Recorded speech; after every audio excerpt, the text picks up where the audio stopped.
Carl. It's good so far.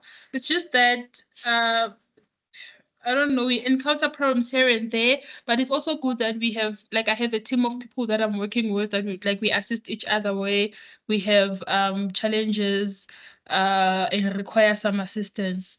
And also we have access to policy that we can ask if we get stuck anyway. Ah, So yeah, I'll just say good so far. okay, I'm happy to hear that. And then what I want to talk to is the fact that you working with colleagues, you can help each other. That Yeah, is beautiful. That's what it's about.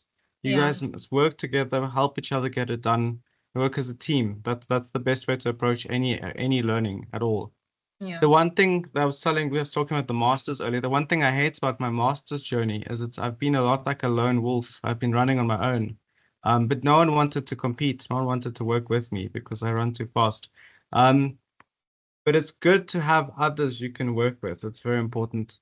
So yes, and then what I want to say before we start with lesson 6, if you want to, if you want to talk about the quality of the program or anything we can do to further enhance your experience on these programs, just drop me an email.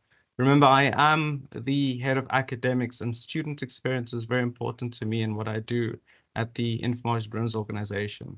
So if there is anything, and this is for anyone in the session, not just Anele, if there's anything you want me to talk to, anything I can do to improve the experience, just let me know. Okay, we've been working on marking. We've been working on making sure you get feedback in a timely manner. We've also been making sure that our feedback is of quality, which is also very important.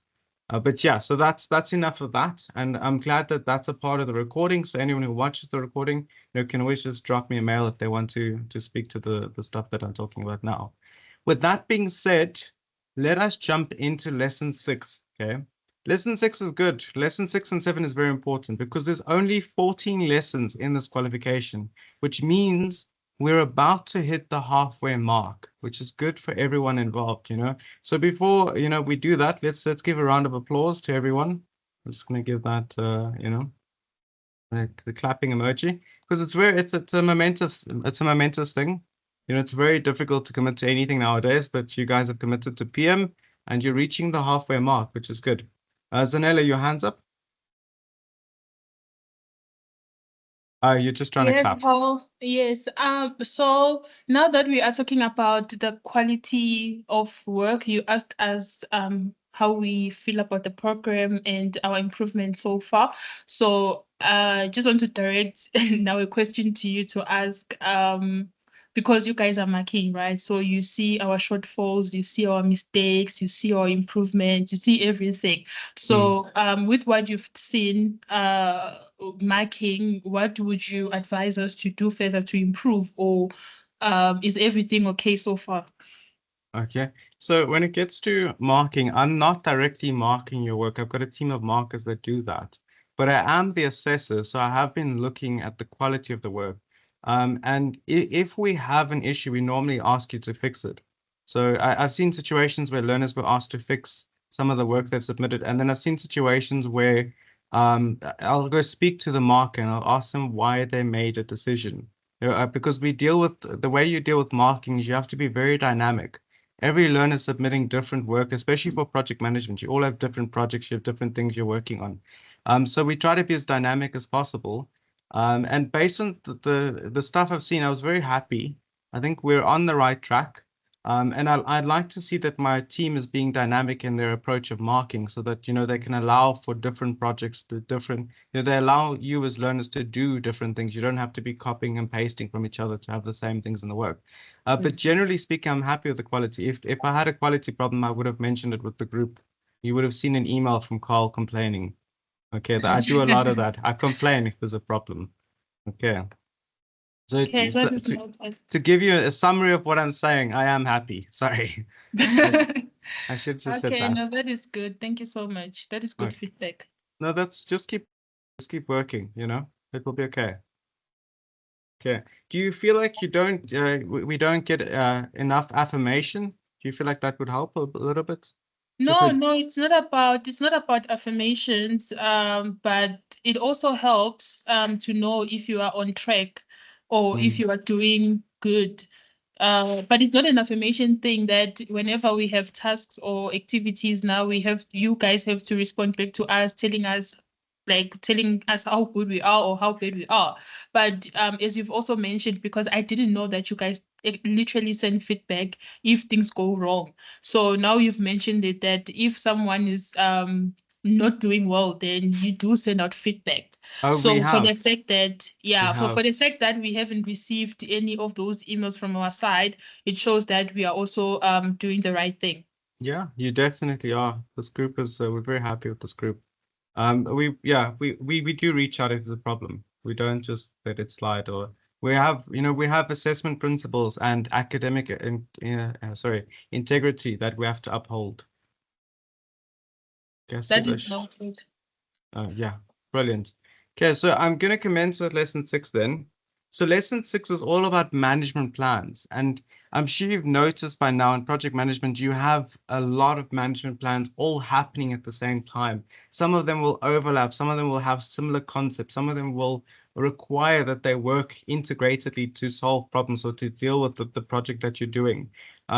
So this is a very important lesson, and we were going to focus specifically on the cost management plans. So let me just say cost management plans. Before we start, let's talk about the pictures. What do the pictures show you? What comes to mind when you see the pictures in in this on the slide?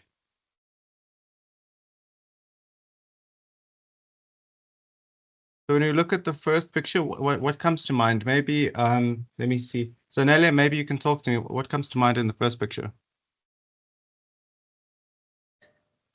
Okay, so I think the picture that caught my attention, sorry, I know you're talking about picture 1, but it was picture 4 for me. Okay. So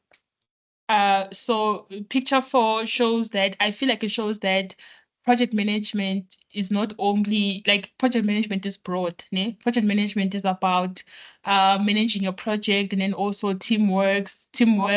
It's also about teamwork. You get costing elements there, a lot of planning, strategy. So you must strategize a lot, and also to mitigate risks. I think we've done that in lesson 2 already, where we were talking about risk management and stuff, and to also reach our goals, right? Because project plan is all about goals. So you have a goal that you have to reach with each and every assignment that you do. And I see a lot of teamwork here, people Mm. working together to complete tasks, which is what we've mentioned at the beginning of this meeting, that teamwork is very important. It helps you to like you can't rely on yourself all the time to come up with Mm. solutions. If you have a group of people that you are working with, you are able to see things that you didn't see before that can help you to complete a task or to complete your project. So yeah.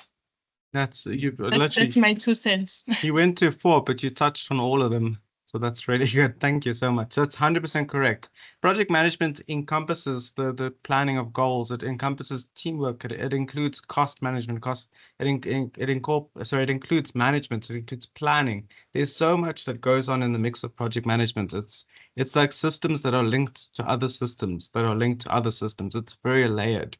Okay. Does anyone want to talk to number 3?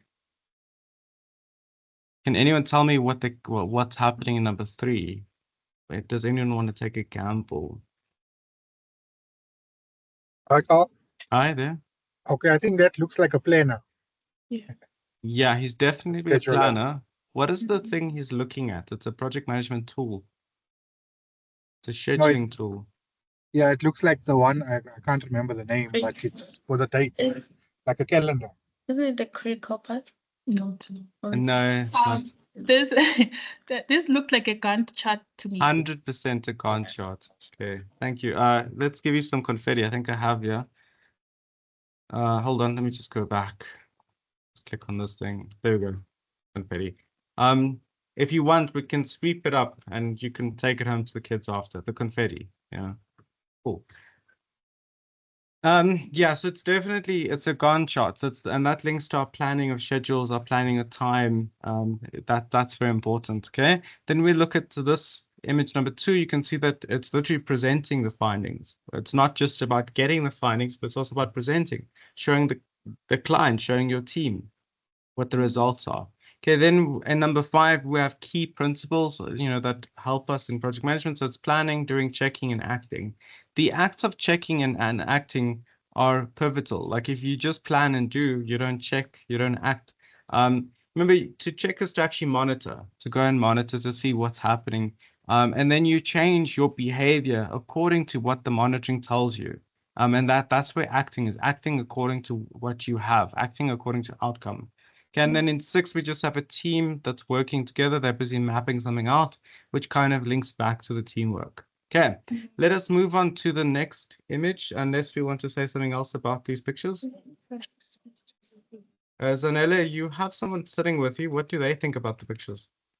Yes, okay. I'm sitting with Nobuhle. The picture that stood out for me is number 6, where it's construction work, where they obtaining ideas, designing, mapping, and also just to analyze their drawings. I guess it's about teamwork. 100%. 100%. When I see it, it actually reminds me of something I really want. You know that you can get those notepads, they're digital, and then you can write on it, and then it will upload your written notes onto like a file as an image on your phone. You download an app, and then and you can have that app on your computer also. So all your notes, and then you can also convert the notes to written word, which I think is very cool. I think if I was them, I'd be using a digital sketching board so you can convert it to an image and then save it for later. But yeah, that is exactly what they're doing. They're busy mapping out, and you can see that there's two gentlemen that are obviously going to be more in the space of construction, so they're going to be doing the groundwork. And your gentleman in the suit clearly is someone who is a professional in designing or planning. And they'd probably, be there thinking about architecture or land mass or anything in that space. They'd be the expert. They're not going to go and actually dig. They're going to tell the team how to dig. And that's very important in project management. You have people that are planners, that are thinkers, and then you have people that are doers and implementers. Okay. With that being said, I'm going to move on to the next slide. Okay, so this is just a bit of a welcome note. So when we talk about stakeholder analysis, it's important to note that this is a PM tool, it's a project management tool. And the key thing we want to do is we want to, consider how the stakeholders will impact the project. And also we want to think about how they care about the project. Okay. When you do a stakeholder analysis, you're able to identify and analyze the stakeholders who are affected by the project and also have an interest in the project. These stakeholders will have needs and also expectations of said project. Okay, with the welcome note done, let's talk about why management of people is so important. Why is management of people so important? Let's hear from Deuteronomy. Why is it important to manage people?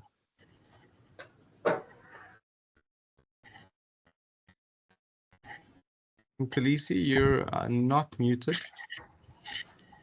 I will mute you. Deuteronomy.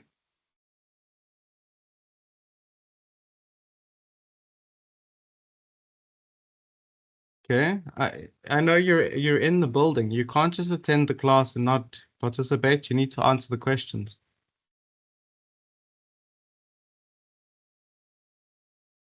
Okay, let me hear from Chinakawa.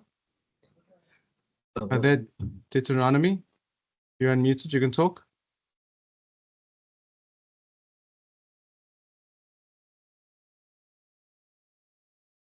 Deuteronomy.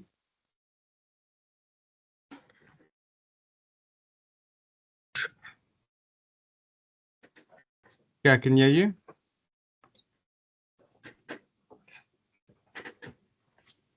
Why is the management of people so important?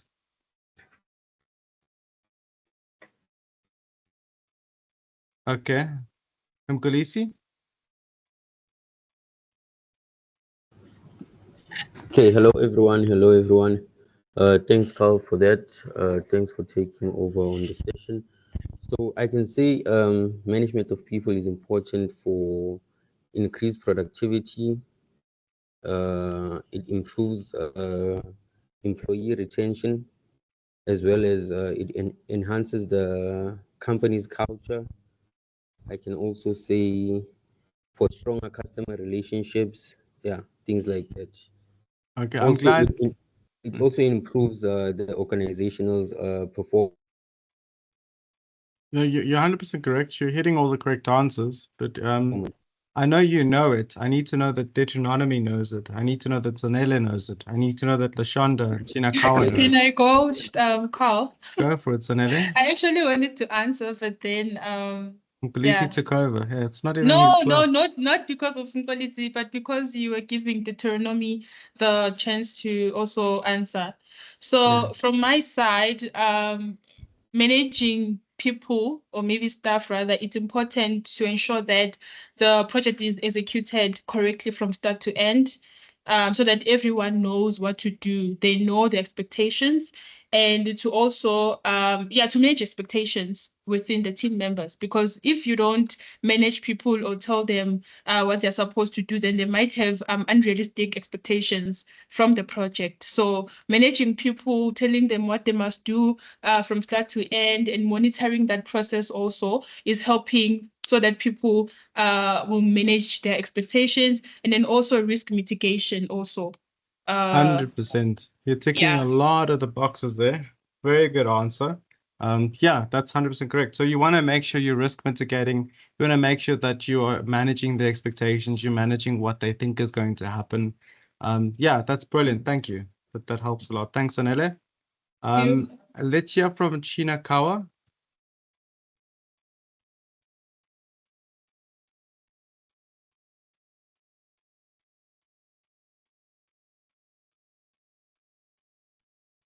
Chinakawa.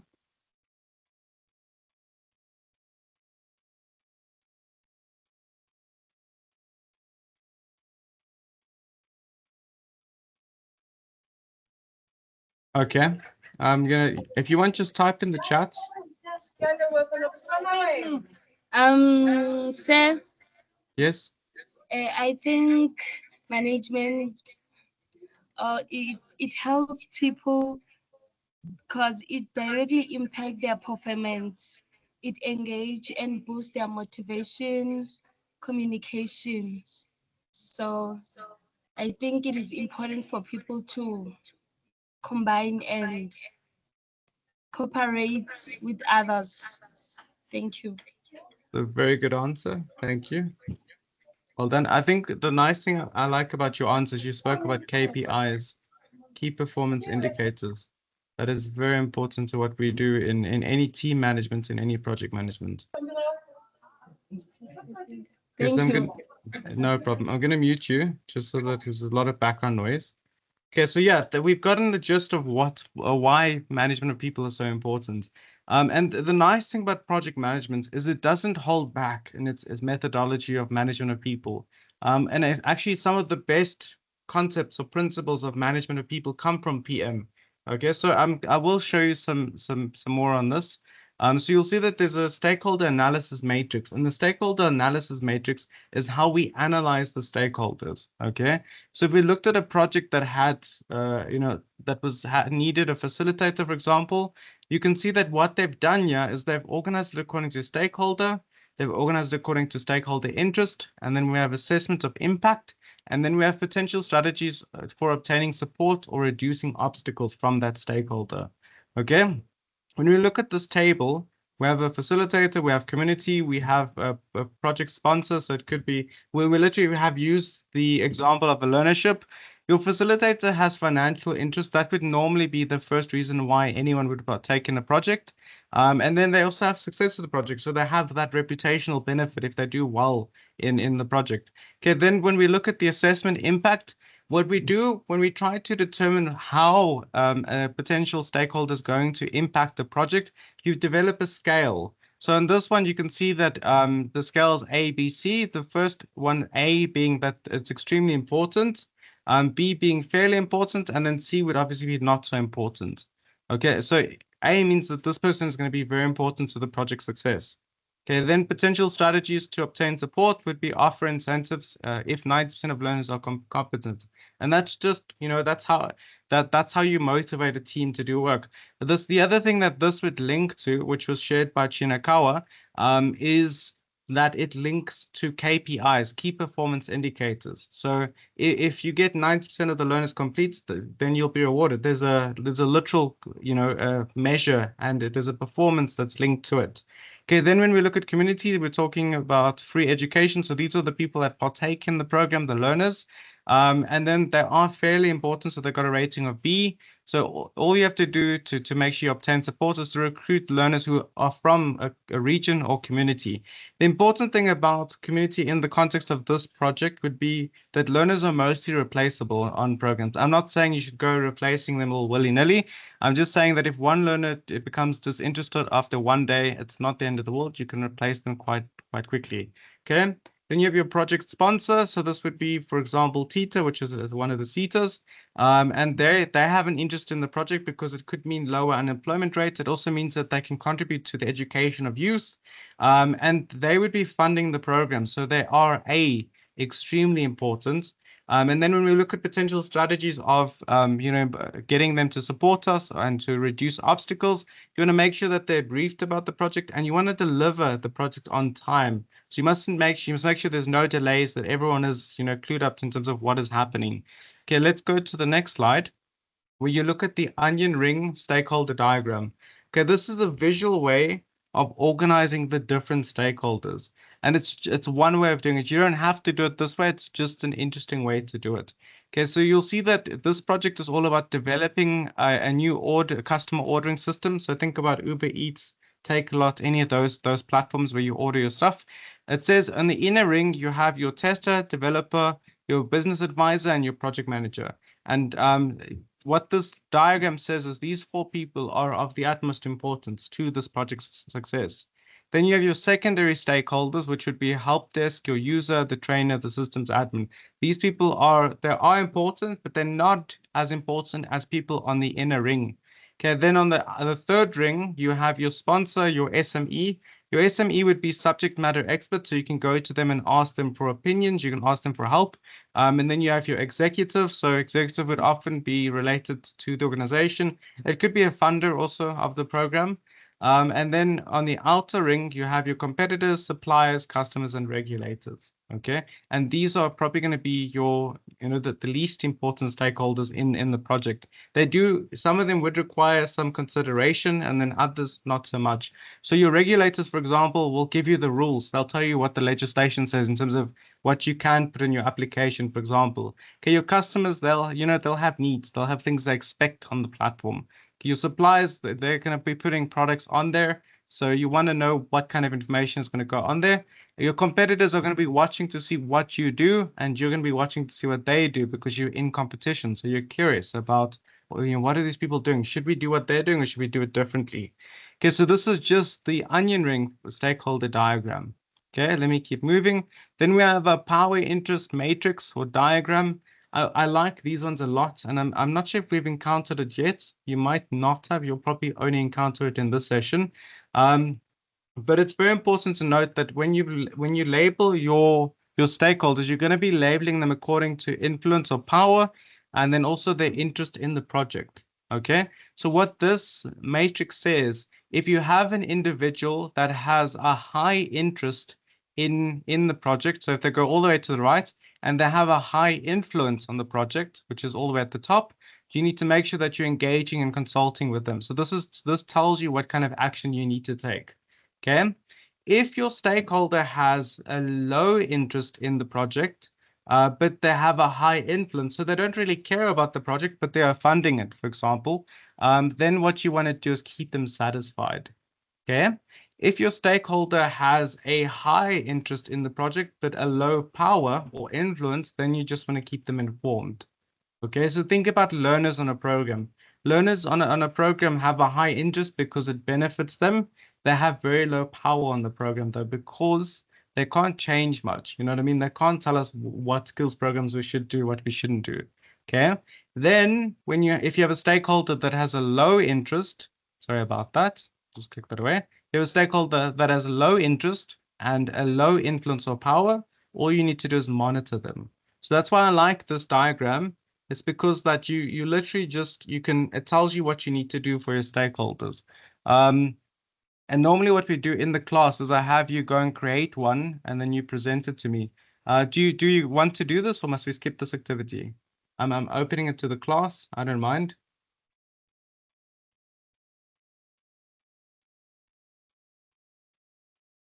Zanele, what do you think? I'm sorry, I went to grab some water, but I was listening. What was the question? Okay, you weren't listening then if you're asking what. Okay, so one of the activities I normally do with learners in this lesson is we go and actually create the diagram for our respective projects. Do we want to do this or do we want to skip the activity? I'm interested to do it. I don't know about everyone else, but I can do this. Okay. Yeah. Yes, it's fine. What we're gonna do is you need to all get a pen and paper and then draw, draw the table. It's literally gonna be gonna look something like, I don't know if it's gonna show. I can't. Let me just put the background off. Let's see. So it's gonna even this is not working. It's gonna look something like this. Okay, it's literally just 4 quadrants. And then what you're going to do is you're going to put the names of the stakeholders in the top left that you want to keep satisfied, the names of the stakeholders on the right that you want to engage and consult with. The ones that you want to keep informed will go in the bottom right, and then in the left would be your the ones who have least interest and the least amount of influence in the project. Now, the projects I want you to focus on is the projects that you're doing, for your PM. So it's the very same project you've been using since lesson 1. Okay. Are we all clear? Do we understand?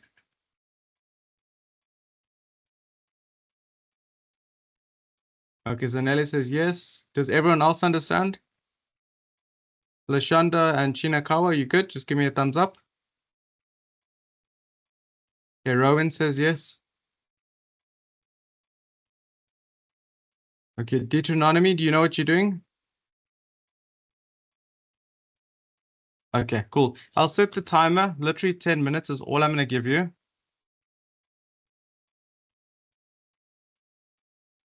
Okay, and you'll see that this is very important. We need to all do this activity. It will help you. I promise you. Okay, I'm setting the timer. Okay, cool. Let's get to work.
Okay, are we all done?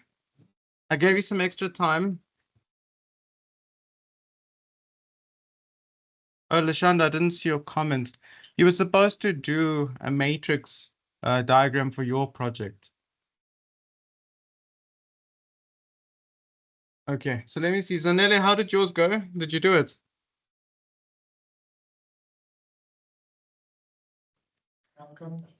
Yes, Kyle, I've done it on a paper. I don't know if Okay. that's okay.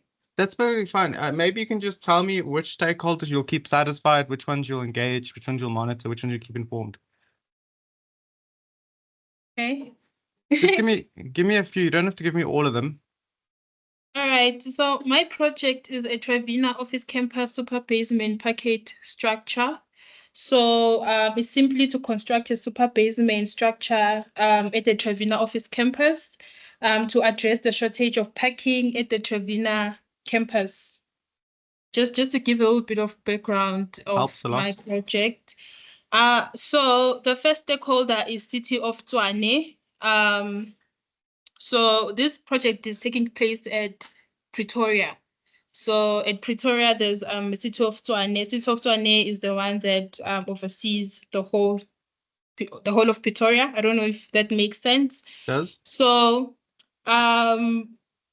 City of Tshwane has like okay. Just Sorry, tell just me. give me a moment. Please just give me a moment. Okay. Okay, so Good. they do have influence, yes. So they do have influence in the project, but are not that important. Yeah. Yes. So where So would they you have, place them? so I have placed them at to keep satisfied, keep them satisfied. Okay, let me see. So you have they have high power and low interest. Okay, that sounds right. Yes. That's okay. Now give me the next stakeholder. You don't need to give me such an in-depth background. Just tell me Okay. who the stakeholder is and where you've placed them. Okay. And then we have the local community. So the local community, I've put them at, it's just that I wrote a lot of notes here. I should have just put them on the diagram. So Yeah. the local community, I said to keep them also satisfied because they are very important in the project. Okay, wait. How are they important? So they're important because if you don't keep them informed or satisfied, then they might disrupt the project. Okay, They might cause disruptions and cause strikes and all of those things. is the pocket for them though? Yes, but you must remember that when there's a development happening in a community, the community will want to benefit from it. So the local community, especially the people that have companies or businesses that let's say for example, the project requires people that have HVAC skills. It requires people that have, let's say, that can do plastering, that can do painting, and all of those things. The community would want to benefit from that project. So that's where the community part comes in. And then also the people that are unemployed in the community would want to also be employed in that project to do work there or be laborers there. Okay, where did you place them? In keeping them satisfied. Okay, so you're saying they have a high influence of power but low interest. I think that they have less power than what you're giving them.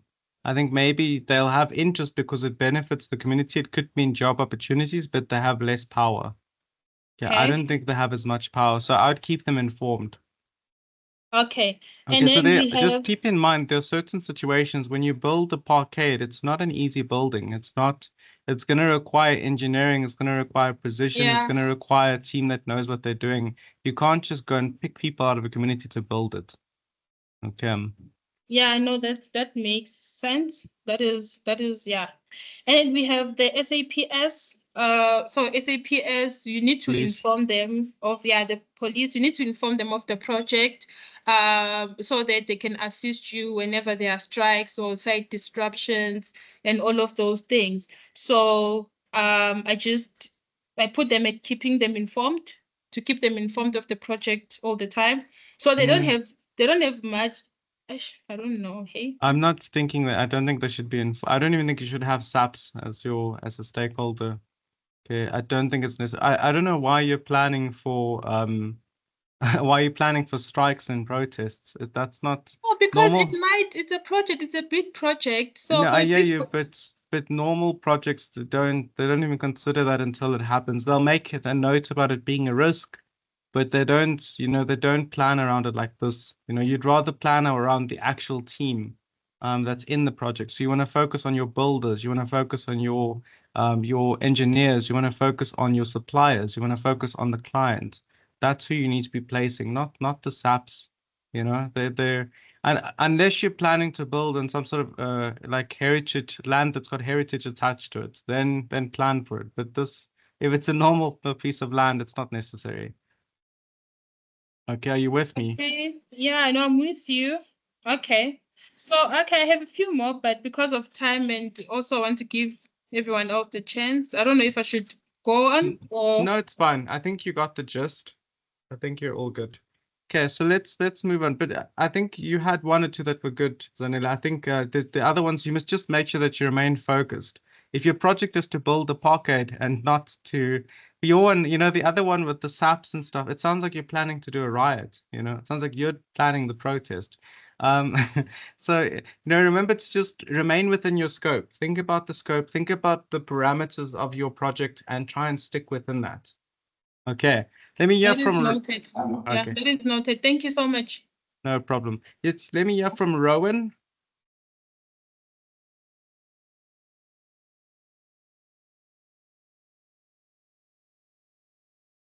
Hi, guys.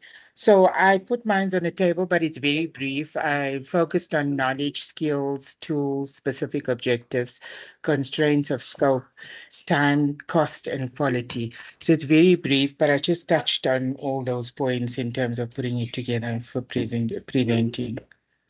Okay, did you put stakeholders on your table on the diagram? It doesn't sound like you put stakeholders. No, I haven't put stakeholders. Okay, you're supposed to be putting stakeholders in here. Okay, well, So- I'll just add that. Okay, yeah, I think this is what it's about. It's about organizing the stakeholders so that you know how to manage them. Okay. Okay, so that's good that we're Mm. doing this because this is actually going to be one of your questions in your formative.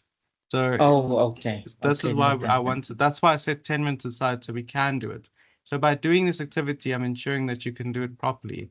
And we're pointing out the outliers or things that might lead to being marked down. Okay, let me hear from, I don't know if you were able to do it, Lashanda or Chinakawa. I know you're sitting together.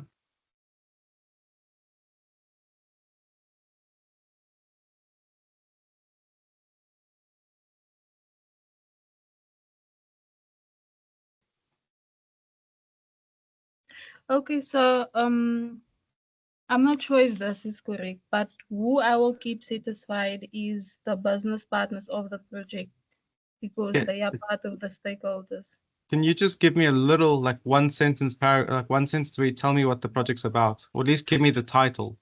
Oh, sorry, my project is about a salon that will be renovated. Okay, perfect. That's all we need. So you're saying Okay. you'll keep the owner satisfied? The business partners, I'll keep them satisfied. Okay, so you're saying they have low interest but a high power. Yes. Okay, that's good. That's correct. Keep going. And then I will mentor the project team members that is working with me on the project. Okay, where will you place them? I'm the mentor. Mentor. Monitor, sorry. Okay, and this is the people that are working with you. Yes. No, I think that the people working with you will have a high interest. Okay, I think they'd be interested because they get a salary from the work they do. They get reputational growth from it also. So all of that, they'll have a high interest in the project. Okay, they'll also have some sort of influence because what they do determines the outcome. So if you have team members that are not doing good work, it will affect the outcome. Okay, it's not going to look good. So they'll have influence. They'll also have a high interest. Okay, Yes. so I think place them, yeah. Engage and consult. Okay. Okay. Do you want to give me one more? And I'll And keep informed is the project managers and directors. Okay, so high interest, high influence. Okay, your directors, they'd probably be, it depends on the nature. But I think, remember, project manager, you must view yourself as the project manager. So you can't place yourself in here. Okay. But your Okay. directors can be placed. I think that'd probably be high influence or power, but low interest. Okay. They'd either be yeah or they'd be yeah in one of these. Okay. It all depends. Sometimes directors are very interested in the work they're doing. Sometimes they don't really care. They're just there to pay whatever it costs to get it done. Yes. Okay. Thank you so much, Lashanda. That helps. I hope that this little activity helps you. There is a question where you will be required to do this, so just keep that in mind. Okay. Let us move on to the next section. You just want to talk about different types of project beneficiaries. So you'll see that you have functional beneficiaries. These are people that benefit from the function. So when you do a project, you're setting up a lot of documents, you're setting up a lot of your scope statement, your work breakdown structure. All of these things require a lot of functional parts, a lot of activities that contribute to the function. Okay. It's very important to note that by doing these activities, you grow, you develop, you mature, you become better at doing them. So that's what a functional beneficiary is. So if you have an intern that's helping you in a project, by doing those tasks, they grow and develop even more. Okay, then you have your financial beneficiaries. So sometimes projects yield a profit, or they help you generate profit. And those are the stakeholders that would tick that box of being a financial beneficiary. Then you have your political beneficiaries. So these are people that benefited for political reasons. You have your purchase beneficiaries. So these are projects that like improve or further enhance the product being delivered or being sold to market. So that it's the end user or the end product user would be the purchase beneficiary. Then you have your purchasing beneficiary. So it could be someone who's buying the thing that you've built in the project.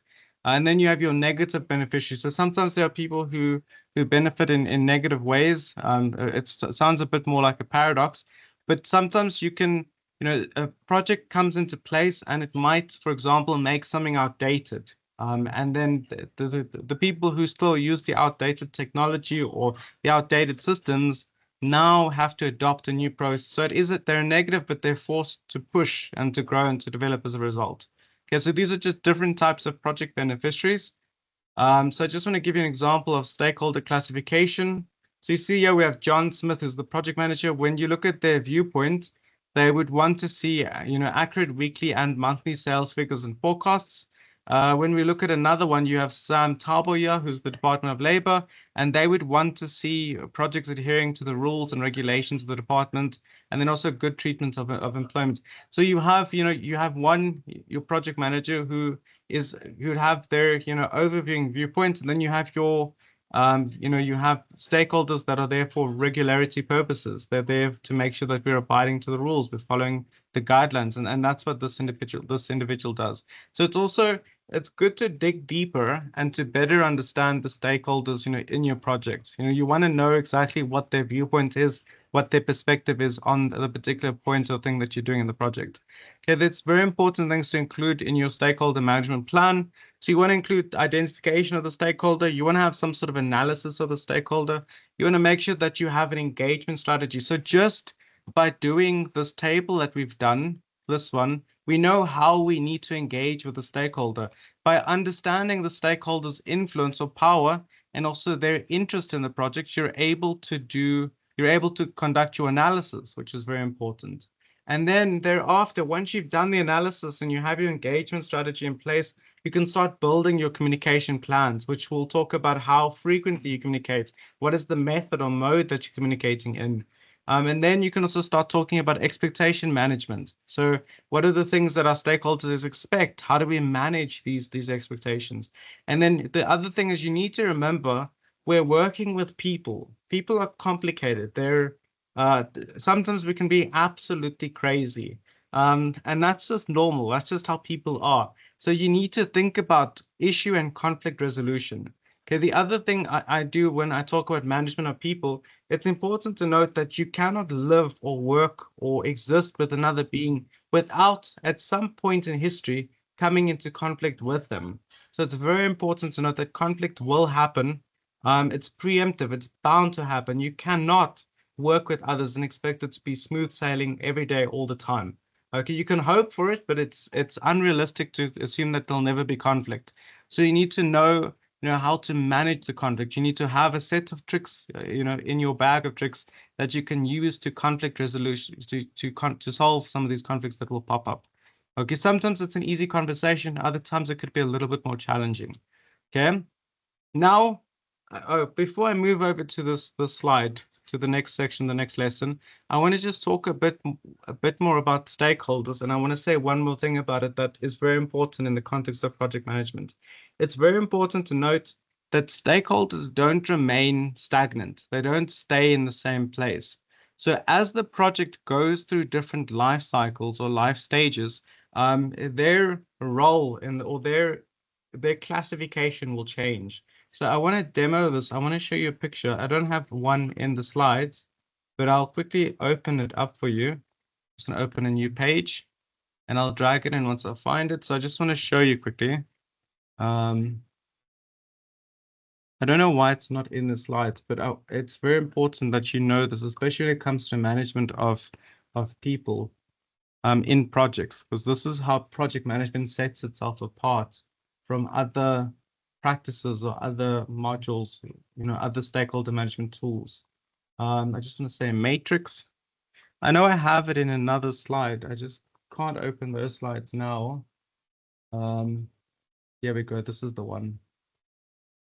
Okay, so I'm just going to drag this in as it is, and then I'll put it in full screen. Let's just click on this. This is the one I wanted to show you. Okay, so this is an example of an engagement matrix. And what you can see is they've developed a key on the bottom that talks about, they've developed a key on the bottom. And if they have 3 bars, it's high. If they have 2 bars, it's medium. If they have 1 bar, it's low. And then it is used to rate the risk of the stakeholder, the influence they have, and the interest. Okay, this influence and interest is not new. We've seen it before.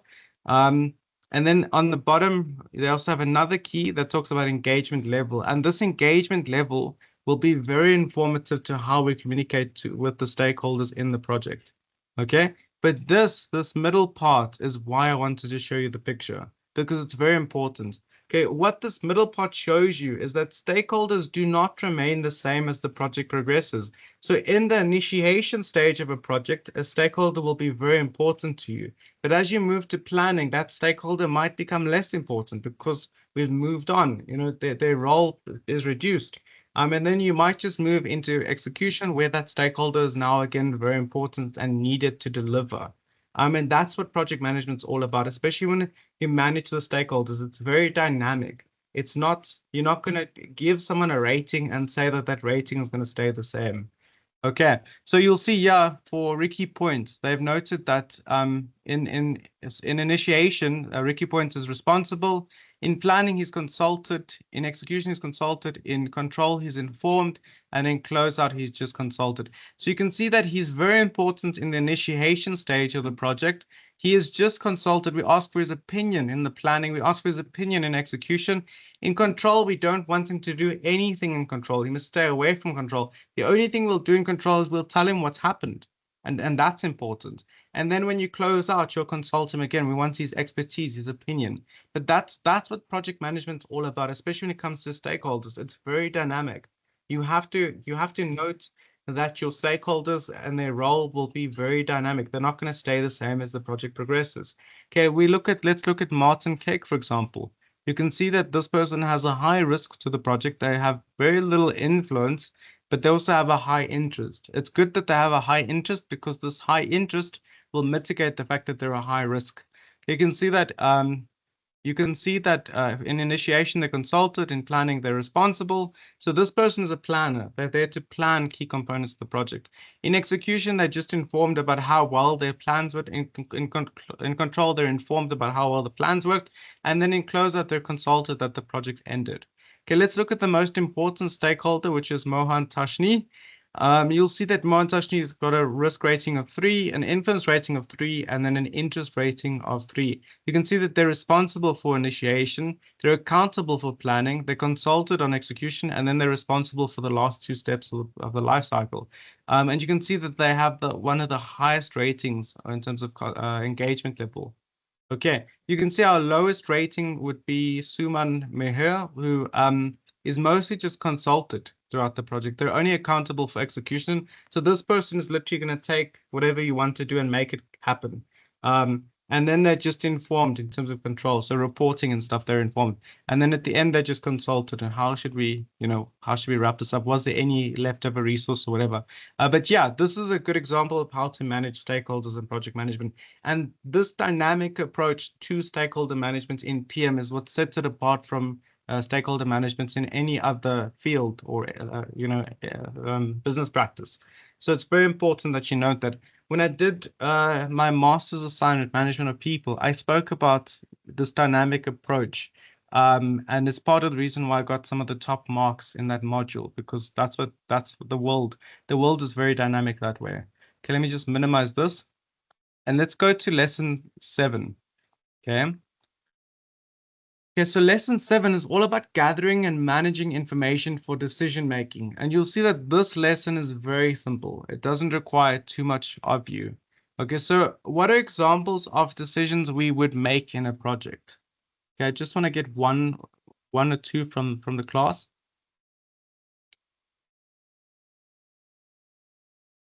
Zanella, you said that someone was sitting with you. Sorry, because I can't see the name. I can't remember.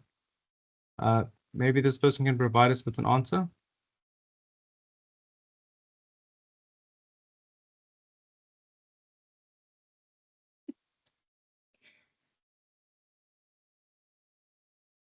Yes, Are you- Carl, I'm sitting with Nobuhle. Yeah, can she give us a bit of an answer? What are examples of decisions we would make in a project? Hi, Carl. Hi there. Sorry, I couldn't remember your name. It's in my defense. I can't see it. It's Bushe. Buchle. Yeah. Buchle. It's been told to me many times today, but I just, drawing a blank. But yeah, so what are some examples of decisions we make in projects? Some examples would be weighing the alternatives, or maybe rather say identifying the issues of the Okay. project. I think you're Could be overcomplicating it. Yeah, you know. Yes, you are. It could be assessing the risks and also evaluating available options, maybe for the budget. Could be whatever. I'm Okay, not too sure about my I think answer. the first thing I heard you say that I think is on track is is the budget one. What did you say about budget? Assessing I options. said evaluating the options available for budgets. Yeah, Costs. that's good. Okay, so remember you have a lot of budgeting tools. You can approach budgeting many different ways. Okay, but you also, when you do the budget, you're going to decide what should be included and what should be excluded from the budget. What are things we need for the project? What are things we don't need? That's a decision. Okay, who should be on the team? Who's not on the team? That should be, that's another decision. Deciding what's in scope and out of scope of the project. That's another one. Okay, so the entire project, you're making decisions the whole way. And every decision you make, you should be able to defend. You should be able to argue, this was the best decision for this reason. Okay, and that's what lesson 7 is all about. It's about managing how we make decisions. And the thing I like to talk about in the space of decision making is the conniving framework. Okay, I don't think any of us would have seen this framework before. But the conniving framework just talks about the different worlds we live in, or the different types of states that we go through as we live in this world. So it literally says that you can live in a world you can live in a world that's complicated. You can live in a world where it's obvious. You can live in a world where it's chaotic. You can live in a world where it's complex. Okay, all these different worlds would determine how you should address the problem, how you should make decisions in these different spaces. So we'll start with the complicated domain. Should we call it domains? In the complicated domain, what Connivance says you should do is you should sense what's happening, so get a feel for what's happening, and then analyze the situation, and then based on the analysis, respond.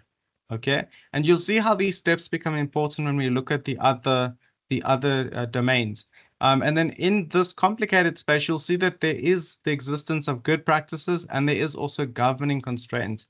So you will be limited by what government says you can do in this space, but there is good practices. And often when you're in a space where good practices exist, those are the ones you should adopt and those are the ones you should use. Okay? The good practices is not always going to be best practices, but it's close enough. Okay? Then when we look at the complex domain, what the conniving framework says you should do is it says you should probe.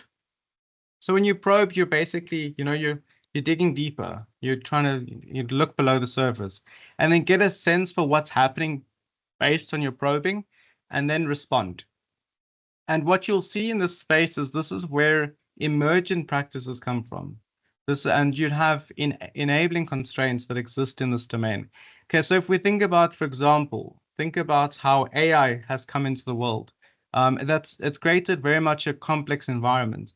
We don't have existing best practices, as of yet. In fact, I think we've currently moved over to good practices, but we don't have finalized. It hasn't been finalized. Everything is emergent. Everything is new. It's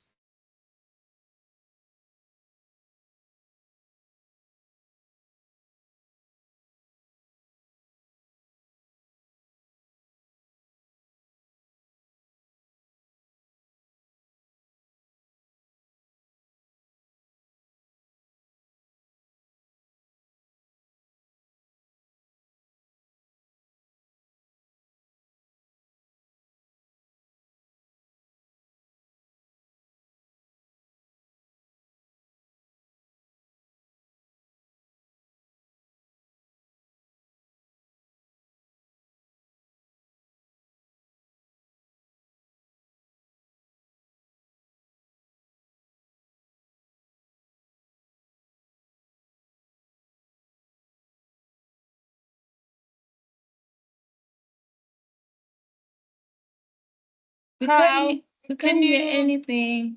can you guys hear us?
Hi guys, sorry, our power tripped.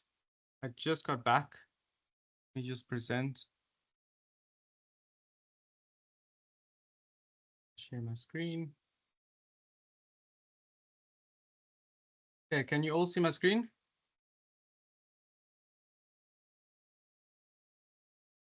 Okay, thanks, Anile.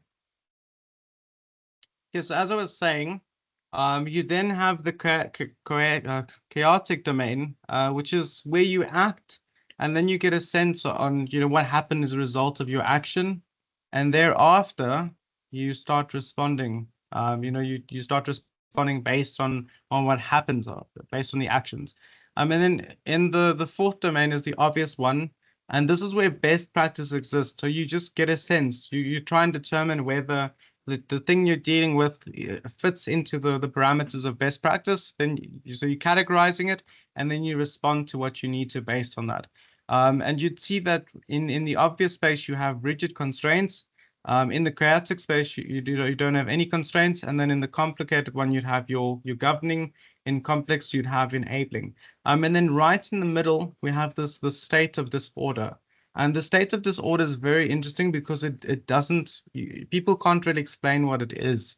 And I think the reason why the conniving framework has this state of disorder in the middle is because it's just there to state that sometimes even these 4 domains or these 4 paradigms will not fit the situation you're dealing with. There's still a certain level of uncertainty in the world we live in. So even if you try and put it in one of these boxes, it might not fit. I mean, that's very important. Okay. So let us move on. So what I want to do now is I just want to talk about things you can use.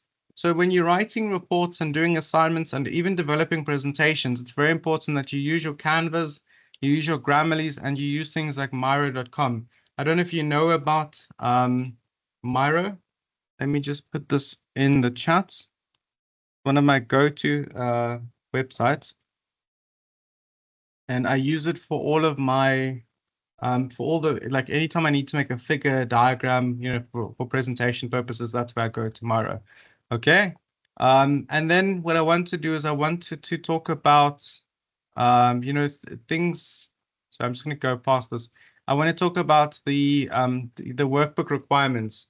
So for lesson 7, you are required to do a little bit of a report. It doesn't have to be a big report, but it must be nice and simple. And then what you must do is you must take that report and convert it to slides. Okay, and that's why it's very important that you use your Canva, or you use these tools that exist to help you.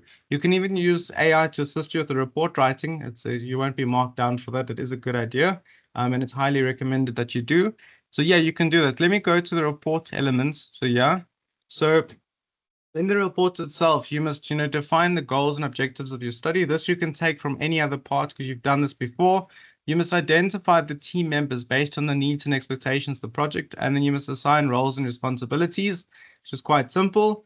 And then you explain the work that needs to be done in order to accomplish the goals. So you have preset goals for your project. Make sure that the goals are linked to the work activities that are required.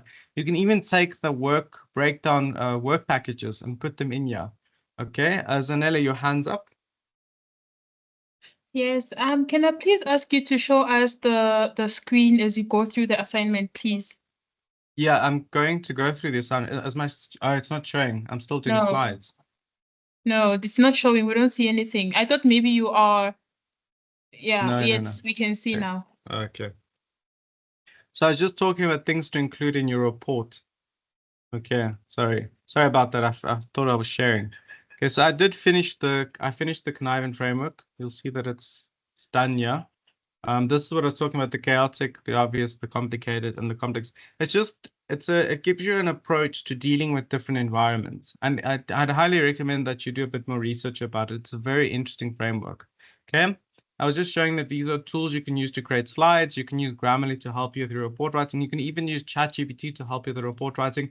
I'm not saying copy and paste from GPT. I'm saying use it as a supporting tool. So write the report and then ask GPT to make it better, to refine it, to make it clearer, more concise, more professional. And then Miro, you can use Miro to help you make figures or diagrams if you wanted to. Okay, there is another one called Mapify AI. I'll put that in the chat. Mapify AI is a very cool tool. You can use it to make mind maps with AI. It's very quick also. It's brilliant. Okay. So then I was just talking about things to include in your report. So, start by defining the goals and objectives of your project. Identify team members, what you expect from them and what their roles and responsibilities are. You can obviously do this in tabular format. You can put it all in a table and then share it that way. Explain the work that needs to be done, in order to accomplish the goals. So give us, what are the key things that needs to happen. Explain the resources you need. So again, these are things you can put in a table. And then talk about budget. So, how much will you need? How will it be distributed? You can even put all 3 of these components in a table together. It's perfect. You can decide how you want to do it. It's completely up to you. And then talk about consequences if rules are not adhered to. And then any other information that you'd want your stakeholders to know about. Okay. Then what you want to do is you want to add sources of information. So, what you must, just tell us where you got your information. You don't have to add references per se, but if you looked at if you found a particular website that helped you, then put it in. Say that this was a source that assisted. Okay, and then make sure that you use a proper format to do the report. So you want to, add a little bit of a cover page, get creative with it, add an executive summary, make it look nice, make it look professional. Okay. Then what you're going to do is you convert this report to a summary. You're going to summarize it in the form of slides. And that's why Canva becomes important, because you can use Canva to make some really beautiful slides. Okay. And there's a nice rule I have for slides is you want to abide by the 6x6 rule. So no more than 6 words and no more than 6 sentences per slide. Okay, this is my go-to rule for development of slides for academic purposes. The only time I would say it's okay to violate this rule is if you're developing slides for a class session, because it has to have more information. Sometimes it has to be informative. And that's when you can go more than 6x6. But you guys are not doing it for academic, but you're not doing it for, an academic class. You're doing it for your project. So, make sure you limit yourself. I do not want to see slides that just have words in them. Add a graphic component. I don't care if the picture is copyrighted or whatnot. If you're using Canva, it does have copyrighted images. It will add a watermark. It's fine. It doesn't matter. As long as you show that you've tried to be creative in how you've developed the slides. Okay. Now what I want to do is I want to take a look at the work, and this is where it gets nice and important. So I'm just going to stop sharing for a second. I'm going to go to the classrooms. I typed that wrong. I'm so sorry. Just still go.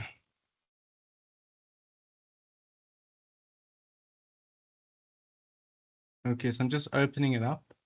Lesson 6. Classwork. You'll see that lesson 6 and 7 is quite easy. So we have, let me go.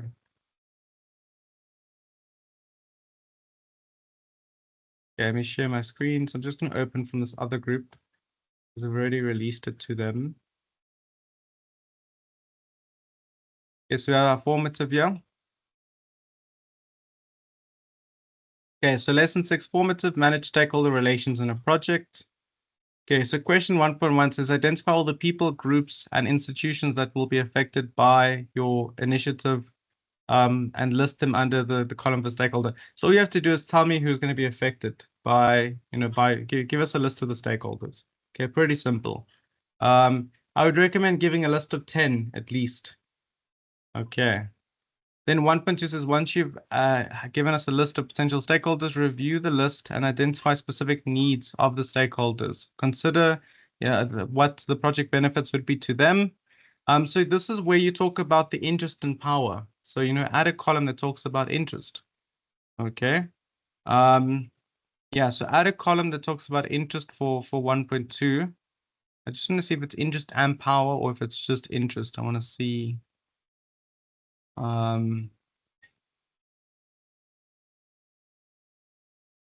Yeah, so it's just interest for this one. So add a column where you focus on the interest. And what you can do is you can develop a scale. So you can add that scale. You can rate them an A, B, C, or you can rate them a 1, 2, 3. You can really pick, and you can give me labels. So you can say 1 means they're not so important. 2 means they're, moderately important. 3 means they're very important. That kind of thing. You can create the scale. You can literally, as long as you put the key, it's perfectly fine. Okay, and then in 1.3 it says now review each stakeholder and then ask how important the stakeholders' interests are to the success of the project. Okay, and once you're done with that, then you're gonna, this is where we're talking about power. Okay, so this is where you're gonna add a column that speaks about power. Consider the role that the stakeholder must play for the project to be successful and the likelihood of this stakeholder will play the role. And then consider the impact of, the stakeholder having a negative response to the project. Okay, and then what you do, you're going to add that column and just talk about power. You can even add a scale again. You're going to give them the rating of 1, 2, or 3, and make sure you include that metric. Okay, and then the final step is to consider the things that you could do to get your stakeholder support. So what you should do is you talk about approaches, things you can do to win your stakeholders over. And I'm not saying give them money. That's not good. Okay, that's not good enough. We can give people money any day. I want you to be strategic about it. I want you to talk about, what are things we can do? So develop a rapport with them, get their inputs, treat them like they're valuable to the project. These are little things we can do to get buy-in from stakeholders. Okay. Yeah, so these are just the 4 questions. So then activity 2 gives you an article, a long article. And it's all about, how you should use this tool. The tool that it's referring to is this tool, keeping them keeping them satisfied, managing them closely, monitoring them, keeping them informed. We've done this already. Okay. So the beautiful thing is if you've done it in the class, all you're going to do is you're going to write a paragraph where you summarize the article above, and then you're going to develop your own matrix, which you've already done. Okay, so I tried to help you with that. Okay, and that's basically the formative. Okay, can I move on to the summative?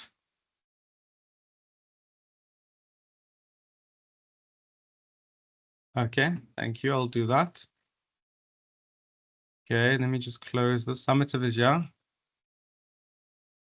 Okay. This is a smaller group, so the numbers are, yeah.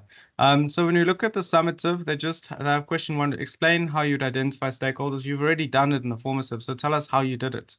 Okay, number 2 says define activities to manage stakeholder relations. So what are we doing to manage, what are the things we can do to better manage our relations with them? And it's only for 5 marks, so give 5 points. Don't make it too lengthy. Number 3 says what would typically be included in a stakeholder communication plan? So you want to include things such as interest in the project. You want to include things such as engagement. You want to talk about the different life cycle stages. These are just some examples of what you can include there. Okay, number 4 says what methods can be used to communicate to the plan to the team. So it's only 2 marks. So you can literally say you can have a face-to-face meeting, or you can do an online meeting, or you can have a one-on-one conversation with team members, however you want to. As long as you just give me 2 methods of communication, that would be fine. Then number 5 is very easy. What is a stakeholder? And at this point, we know what stakeholders are. These are people or organizations that are interested in and have an effect on a project. Okay. And then you have your workplace activities. So it just says list or highlight key stakeholders in your selected project. This you would have already done in the formative. So you can literally just bring that here and put it, copy and paste it. Perfectly fine. Okay. And then number 2 says compile or provide a stakeholder relationship management plan. So if you take all the stuff you've built in the formative, remember in the formative, you'll have the matrix, you'll have your table where it shows the interest, it shows the engagement, it shows the power. If you take all of these things and you put it in a document, you add some components, to it. So you can add a brief intro to the project. You can tell us what the goal of the project is, and these things you can get from previous things you've done. You just put it together. You'll build yourself a stakeholder relationship management plan. You just take all these components, put it together, make sure it's informative to the project, add a cover page to it. You're done. Does that make sense?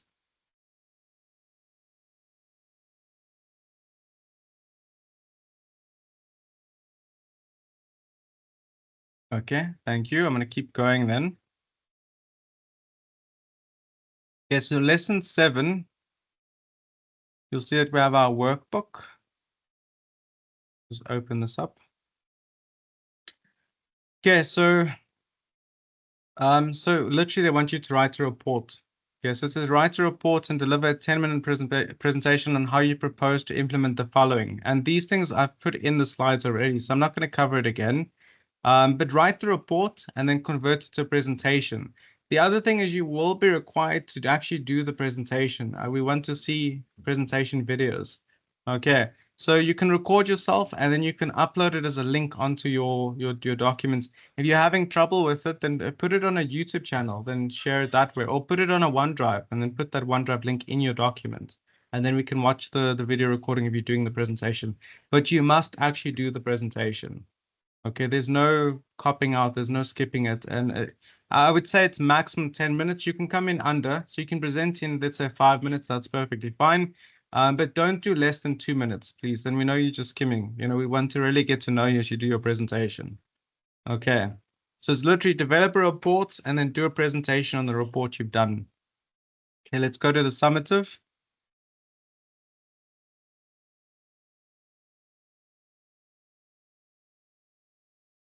Yeah, so then it says you explain the purpose of risk management in a project in terms of meeting objectives. Okay, Zanella, your hands up.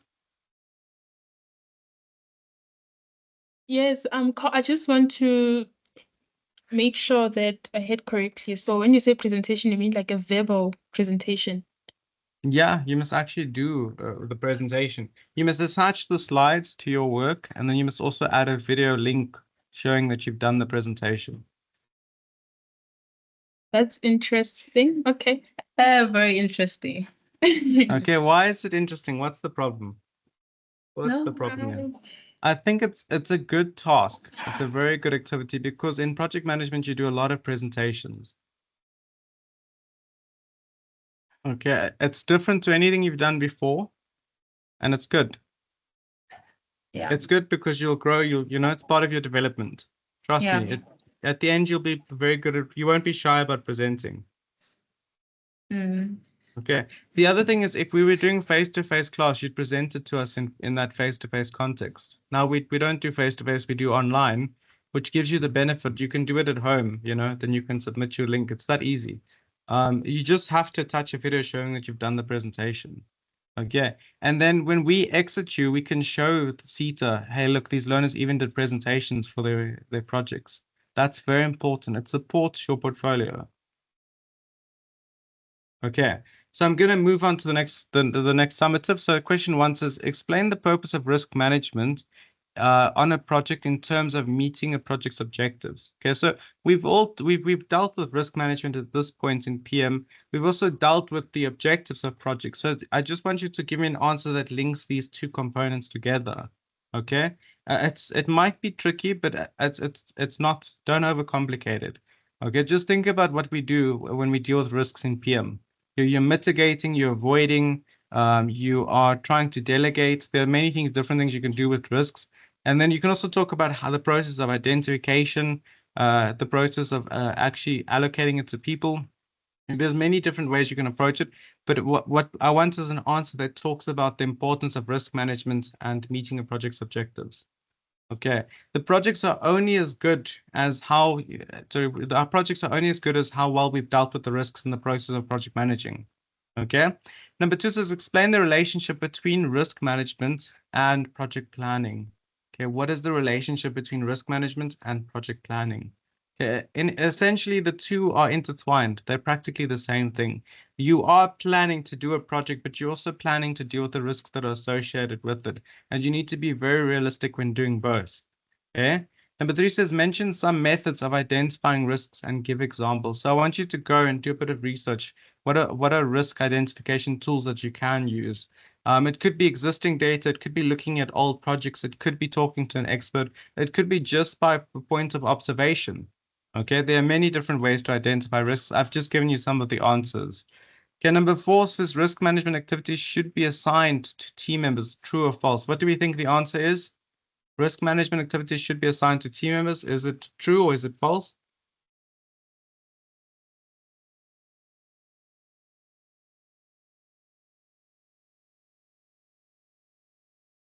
Kishan?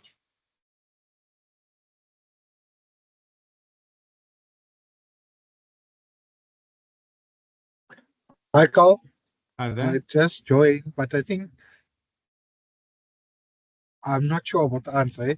I can say it can be true or false. No, you can't give me Yes. both. Just pick one. Pick one. What comes to mind first? Pick the first one. I'm going to go with false, but I think I'm wrong. I think you're wrong too. Sorry. True. I'm so sorry. No, you have to. So risk management activities should be given to team members on a project team. As a project manager, you're not going to be able to deal with all the risks. So it's very important that you delegate where you can. Okay. Then the other thing we have in project management is risk registers, which is actually just where we keep record of all the risks. And yes, it says a risk register is needed to keep track of risks. So obviously that's going to be true. So this is going to be true. This is going to be true. I've helped out with 2 marks there. I'm very generous that way. Okay, let's look at the workplace activities. So the first one says provide or develop a project risk management plan. So you can literally take what you've done in the formative, and you can also just add on, you know, based on what you find doing the summative. And then you can build a risk management plan. And then also you need to provide a project risk register, okay, for your project. So just basically a table that talks about the different risks you have in your project, and then you must delegate it to people, and you must talk about you can even add the components we had in the previous lesson. So you want the likelihood of the risk occurring, and you also want to add components such as the impact of the risk. Okay, what impact that risk has on the project. Okay. Sorry, I think something's wrong here actually. I was gonna say this doesn't look right.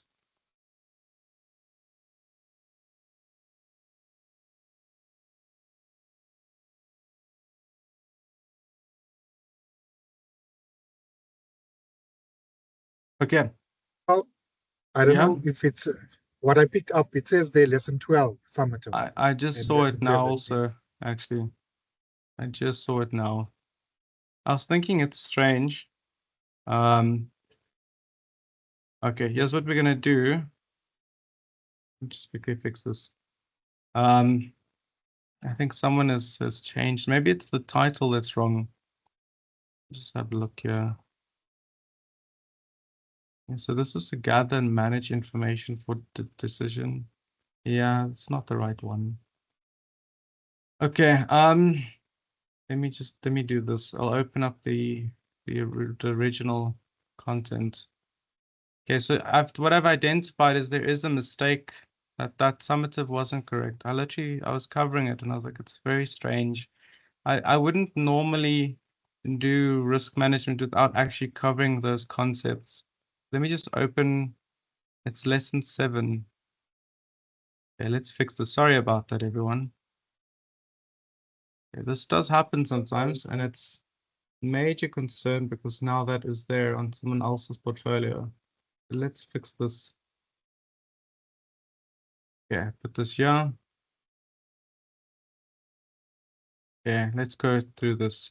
There we go. This makes a lot more sense. Okay, just ignore. Sometimes they mislabeled the summatives and they put learner guide. This is, you know, the old material developer. Okay, so yeah, this is definitely the summative you will do.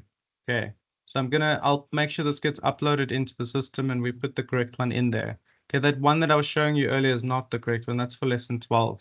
Okay, but so question 1 says, what is the purpose of program evaluation?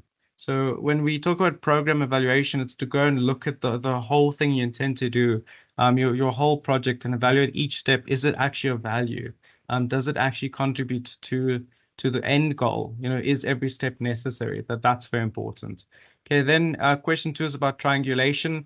So triangulation is when you go and you take a fact and you prove it, or you get it confirmed by another individual. And then as a result of doing triangulation, you can actually confirm something to be true or not to be true. And it can be supported. Okay, so for example, when we talk about academic articles, those things go through a process of triangulation. They get looked at by the expert that's written it, they get looked at by a supervisor, they get looked at by a panel, it gets peer reviewed. So it goes through quite an extensive process of being reviewed. And that's what triangulation is about. It's about confirming facts. Okay. Then it says, what are the 4 stages of analysis interpretation? So you guys can just go through the guide and you'll find it there. If you find that there's another model for analysis and interpretation, it's perfectly fine. You can use it. As I said, we're very dynamic in how we approach the assessments. Okay, then it says, who would make use of the prelim scope statement? So remember, our prelim scope statement is something we've explored before. It comes from lesson 1. Yeah, it would often be the project manager, it could be the client also. And then it says what information is included in a report. And that links back to the formative where you are making a report and doing a presentation. Okay. When I go to the workplace activities, it says attach a report on the information you've gathered, and then it says develop a feedback system for your project. So remember, in lesson 6, you are talking about feedback to stakeholders. So you can develop a mind map, develop a flow chart, something that's going to show us how information is going to flow from one point to one stakeholder to another. And then the report that you're attaching, you can literally take the report you've developed in the formative and make some minor alterations to it and then put it in as evidence. Okay, so that will help you with the workplace activities for lesson 7. Does that make sense?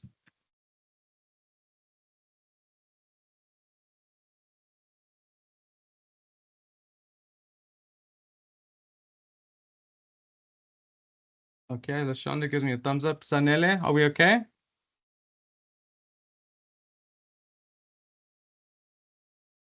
Okay, I just wanted to apologize to the group about that summative. That's the wrong one, the previous one I showed you.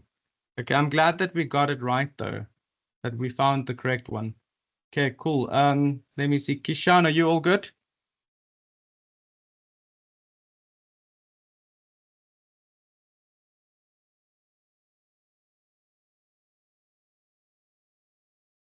Yes, Okay. I'm all good, Carl. Sorry, I'm looking at the wrong screen. Okay, no problem. No problem. Okay, cool. With that being said, I'm going to end the session off right there, and then the work should be released between today and tomorrow. And then you can commence with your lesson 6 and 7. Just remember that once you're done with lesson 6, you've hit the halfway mark for your project management. So that's a major milestone, and we're happy to celebrate that. Okay, cool. Thank you, everybody. Take care. Enjoy the rest of your day. Thank you, Zanele. Bye, everyone. Thank you. Bye. Bye. Take care.